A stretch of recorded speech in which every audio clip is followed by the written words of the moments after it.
Hey everybody, KP here. This is a roast that I've marinated overnight. You can see how some areas are darker than others. It's just a marinade.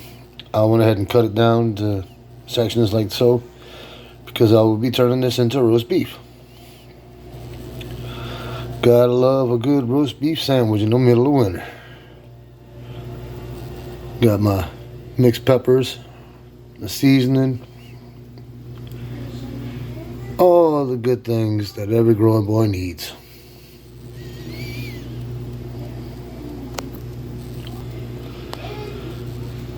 I'll probably end up putting it on about 250 degrees and let it cook for 2, maybe 3 hours and go from there.